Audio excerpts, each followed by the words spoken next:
You find yourself standing in the shadowed courtyard of Topkapi Palace at dawn, 1453.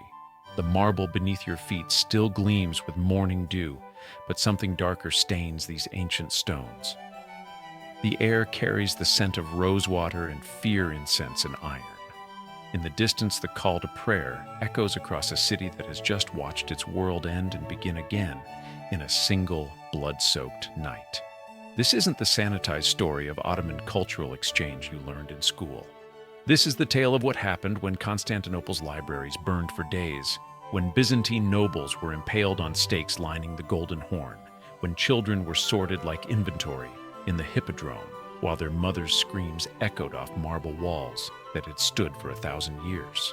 The city that had been the jewel of Christianity for over a millennium was about to become a laboratory for methods of control so sophisticated, so psychologically devastating, that they would reshape how empires managed conquered populations for centuries to come.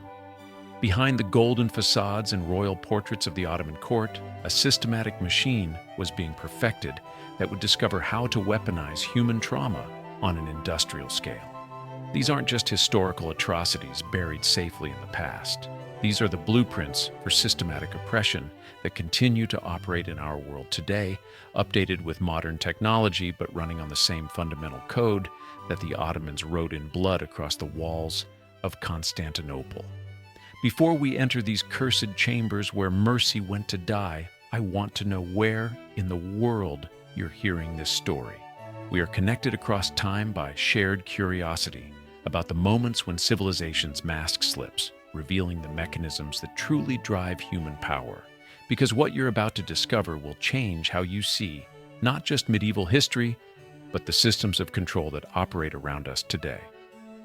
Welcome to Cursed Chambers, where we learn that some innovations in human cruelty were so effective, they're still running in the background of modern civilization, waiting for the right conditions to emerge from the shadows once again. On paper, Mehmed II's conquest strategy looked remarkably civilized.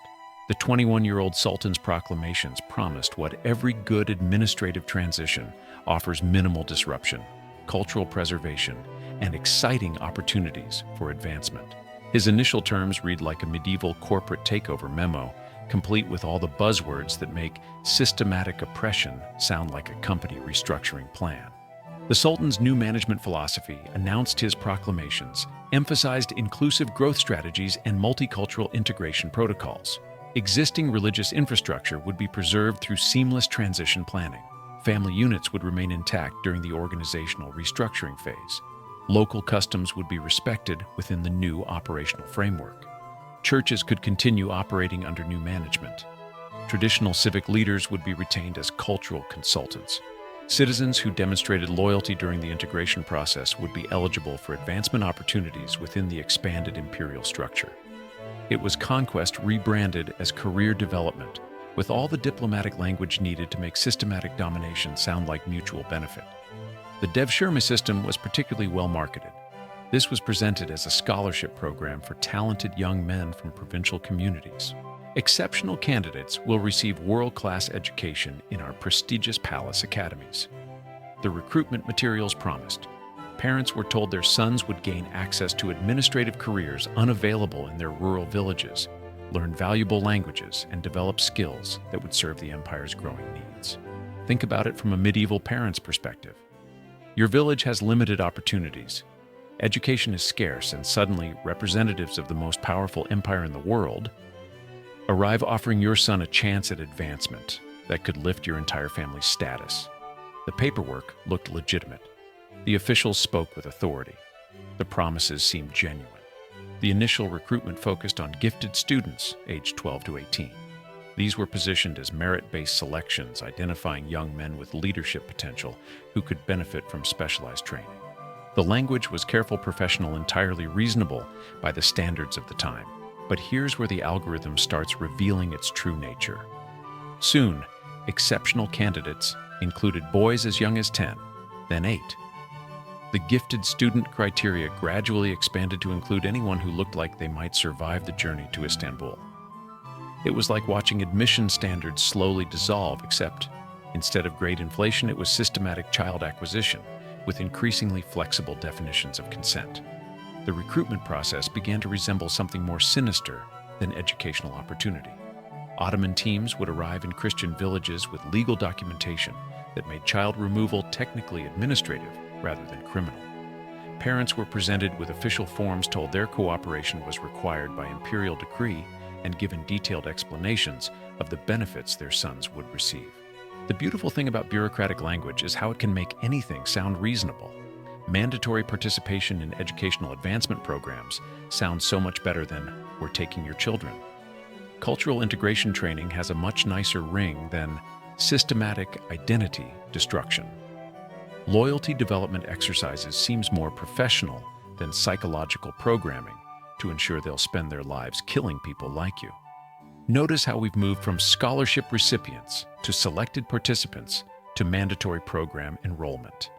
The language shifts subtly, but the underlying reality is becoming increasingly difficult to ignore. And this is where things get really interesting, because the palace education system had some very specific training methodologies that went well beyond traditional academic curriculum. The palace schools employed what modern education consultants would call immersive learning environments and intensive cultural adaptation protocols. Students underwent comprehensive identity restructuring designed to optimize their integration potential and maximize their value proposition to the imperial system. Phase 1 involved cultural orientation workshops where students learned to critically evaluate their previous belief systems. This included practical exercises like spitting on religious icons and what educators called deconstructing problematic cultural attachments. Think of it as sensitivity training, but in reverse and with significantly more psychological manipulation. The curriculum was remarkably systematic. New students were immediately separated from any peers who shared their original cultural background. They were assigned new Islamic names and forbidden from speaking their native languages. Any references to their previous families, religions, or communities were classified as disruptive behavior, subject to corrective measures. Corrective measures is such wonderfully neutral language for what was essentially torture, designed to break psychological connections to anything that existed before entering the program. Students who persisted in maintaining emotional attachments to their previous lives faced increasingly severe educational interventions until they learned to demonstrate appropriate enthusiasm for their new circumstances. Advanced students participated in practical application exercises that reinforced their learning objectives. This included supervised destruction of Christian symbols from their home communities and mandatory participation in conversion ceremonies for newly acquired program participants. It was like teacher-assistant roles, except the curriculum was cultural genocide, and the lab work involved traumatizing younger children. Many students received specialized surgical modifications to enhance their suitability for specific career tracks within the palace administration. The 90% mortality rate for these procedures was considered acceptable given the high-value nature of the training program. When you're manufacturing elite administrators, apparently some waste in the production process is just the cost of maintaining quality standards. The most successful graduates became Janissary's elite military personnel with guaranteed employment conquering territories inhabited by people who looked remarkably similar to their own forgotten families.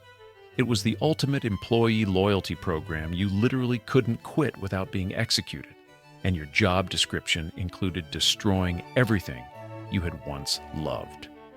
But perhaps the most sophisticated aspect of this educational system was how it weaponized the students themselves against their own psychological resistance. Children were required to participate in breaking newer arrivals, creating a peer-to-peer trauma distribution network that made the staff's job much more efficient. Imagine being 8 years old, torn from your family, subjected to systematic psychological destruction, and then told that your survival depends on helping to break the next group of terrified children who arrive speaking your own language. The Ottomans had discovered that trauma creates more effective trauma when delivered by people who share the victim's background.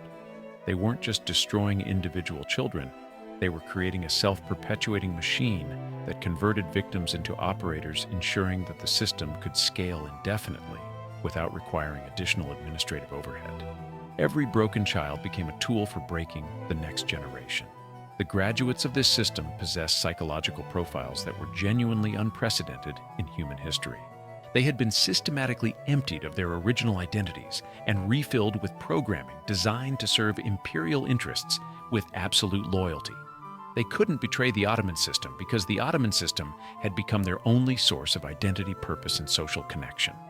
And this brings us to the moment when we need to pause and examine exactly what we've been describing, because the language has been doing some heavy lifting to make this sound like an educational program rather than what it actually was.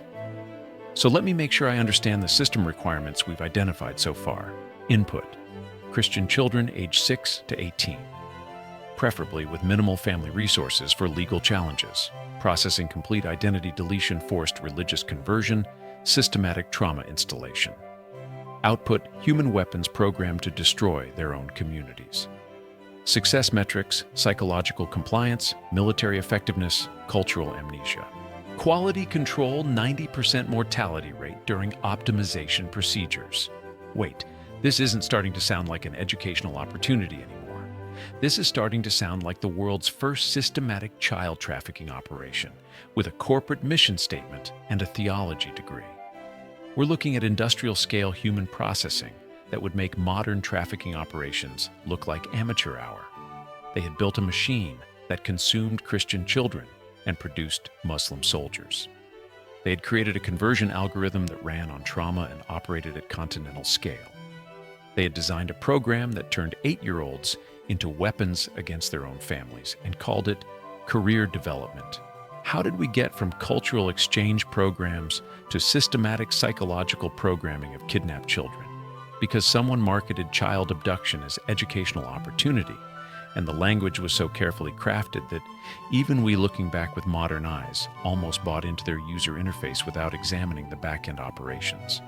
This wasn't random medieval brutality. This was the beta test for modern systematic oppression. They had invented industrial-scale identity theft 5 centuries before the Industrial Age. They had created psychological warfare tactics that modern authoritarian regimes still use as reference material.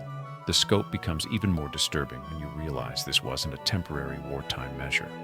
The devşirme system operated for over 300 years, processing hundreds of thousands of Christian children into Islamic soldiers.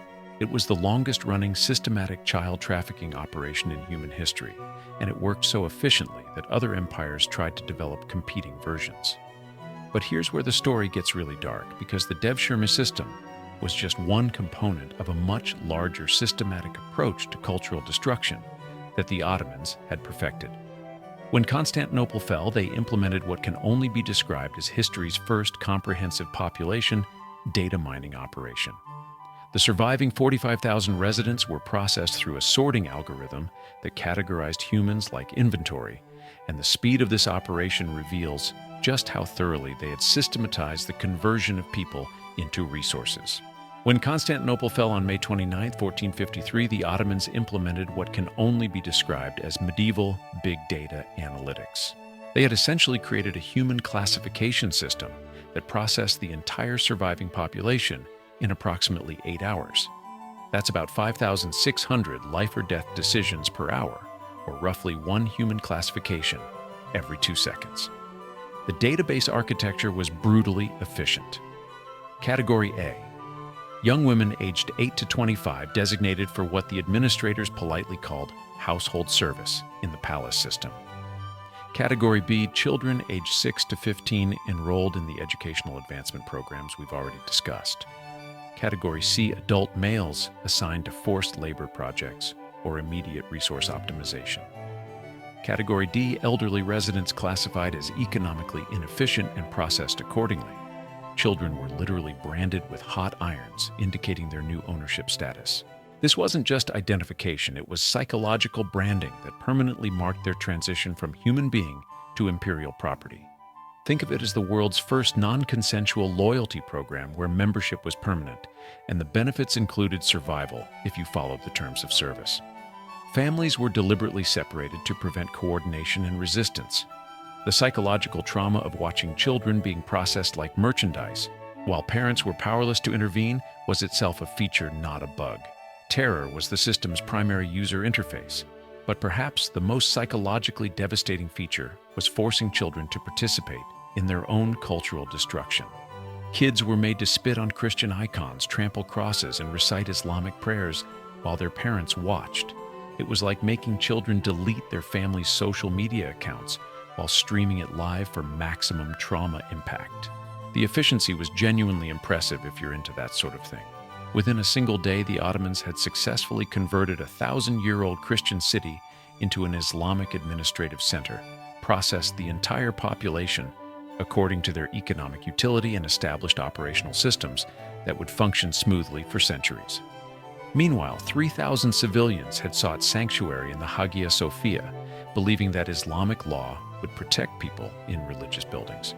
It was like hiding in an embassy during a war, except the embassy decided to change countries mid-crisis, and nobody informed the refugees about the policy update. Ottoman cavalry rode horses directly into Christianity's greatest cathedral, because apparently the house rules for sacred space were temporarily suspended during hostile takeover operations. The first Islamic prayer service was performed over the blood of Christian civilians, which is probably not what most people mean when they talk about interfaith dialogue. This wasn't random violence. It was calculated symbolic warfare designed to break Christian resistance across Europe.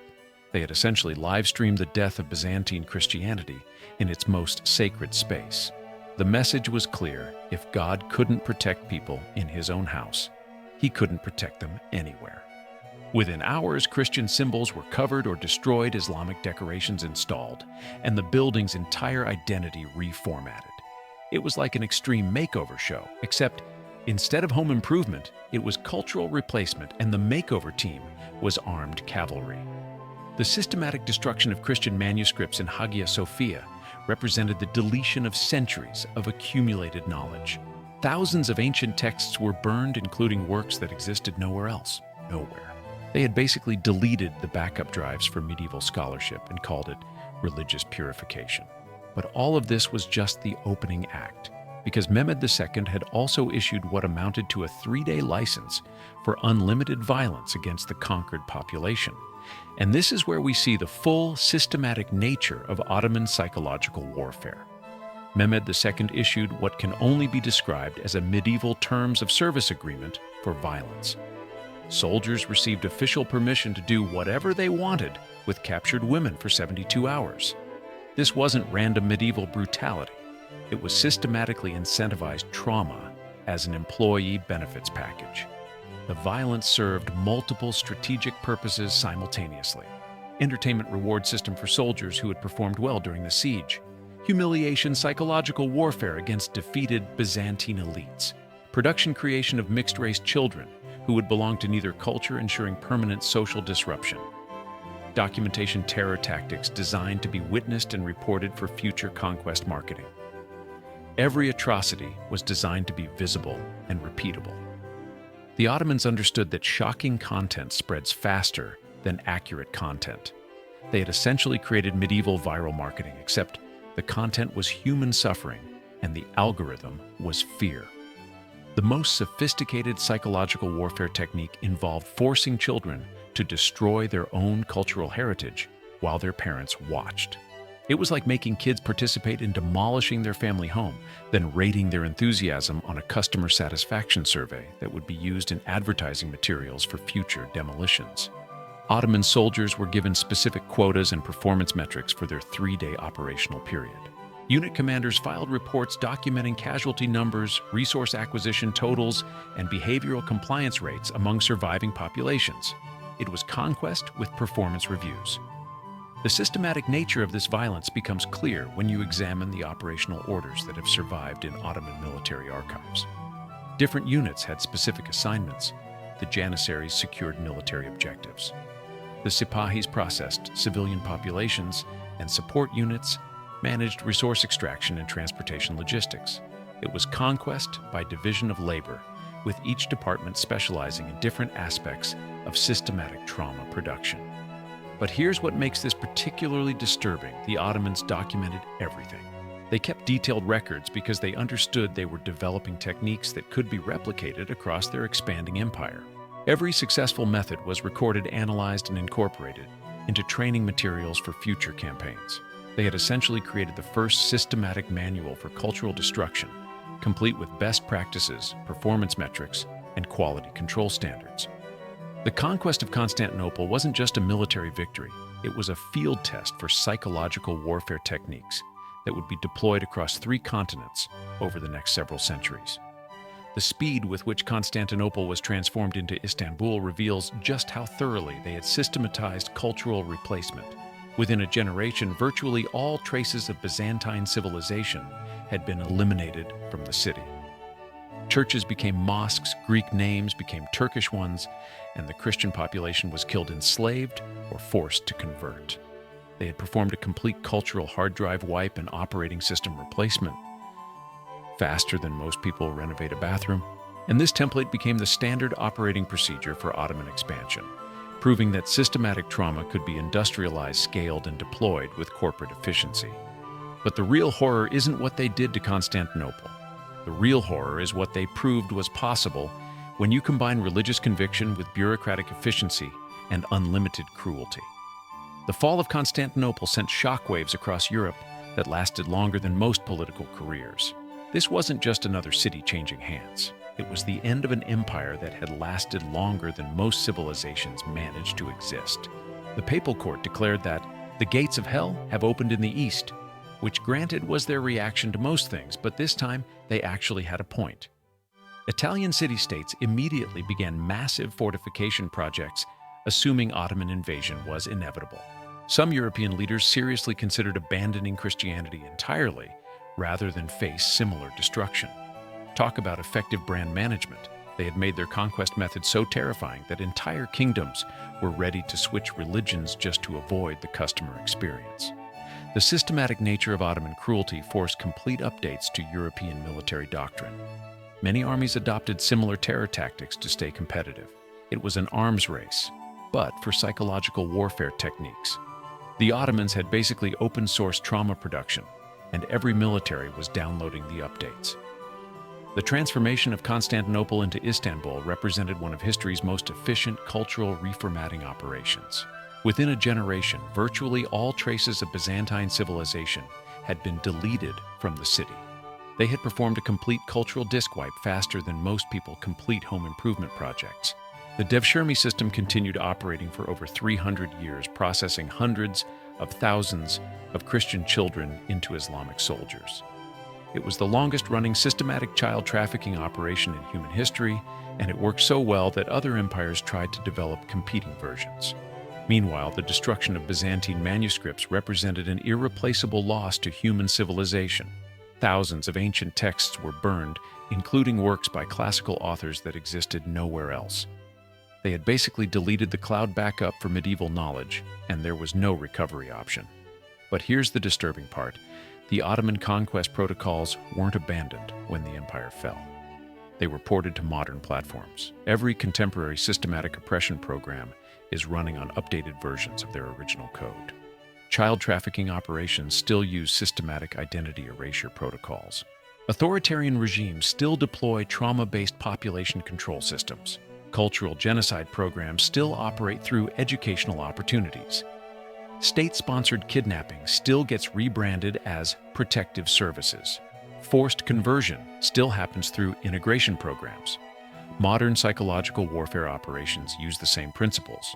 The Ottomans pioneered make the violence visible, systematic, and seemingly inevitable. The platforms changed from public squares to digital feeds, but the algorithm remained the same. Terror spreads faster than truth, and shocking content generates more engagement than accurate reporting. You can trace direct lineage from Ottoman devşirme recruitment to modern child soldier programs, systematic cultural destruction campaigns, and state-sponsored family separation policies. The technology improved, but the user experience remained consistent across centuries. The most disturbing realization is that systematic oppression has become a recurring service, rather than a one-time event. Authoritarian regimes study Ottoman methods the way businesses study successful operational models, looking for scalable trauma production techniques they can adapt to local markets. The real curse of Constantinople wasn't supernatural. It was the discovery that systematic trauma could be industrialized, systematized, and scaled to continental proportions. The Ottomans had accidentally invented the first comprehensive oppression operating system, and humanity has been running updated versions of their code ever since. They proved that broken people make predictable subjects, that stolen children make loyal soldiers, and that cultural destruction creates space for imperial identity. They weren't just conquering cities, they were performing surgery on human consciousness, removing the parts that resisted and installing the parts that served. Every modern atrocity runs on updated versions of Ottoman trauma production algorithms. The user interface improved, the processing speed increased, but the back-end functions remained consistent. Identify vulnerable populations, systematically destroy existing identities, install replacement programming, deploy against original communities. The Ottomans taught the world that when you combine religious conviction with bureaucratic efficiency and unlimited cruelty, you can achieve the impossible. They proved that systematic trauma could be weaponized into imperial expansion, and that broken people could be rebuilt as weapons against their own communities. But here's what they probably didn't anticipate. They also proved that systems built on trauma are inherently unstable. Every empire that adopted their methods eventually collapsed under the weight of the hatred they generated. Every systematic oppression program eventually faces resistance from people who refuse to stay broken. The only way to stop systematic oppression programs from running is to actively debug the system using 3 basic security protocols. Dignity: human beings aren't products to be processed. Evidence claims must survive independent verification. Consent: no system gets to reprogram people without permission. We're all living in systems that trauma-based empires helped design. The question isn't whether these systems still exist, it's whether we're going to keep running their code or finally push a patch that prioritizes human dignity over processing efficiency. The past has many more secrets waiting to be uncovered, and not all of them are buried as deep as the powerful would like us to believe. The algorithm the Ottomans wrote in the blood of Constantinople never really stopped running. It just got better at disguising itself as progress, democracy, and humanitarian intervention. So the next time someone tries to sell you systematic change that involves processing people through identity destruction programs, remember Constantinople. Remember what happens when administrative efficiency meets unlimited cruelty. Remember that the most dangerous innovations in human oppression often come wrapped in the language of improvement, opportunity, and necessary reform. The real horror isn't that they did this 500 years ago. The real horror is that we're still running their software, just with better graphics and faster processing speeds.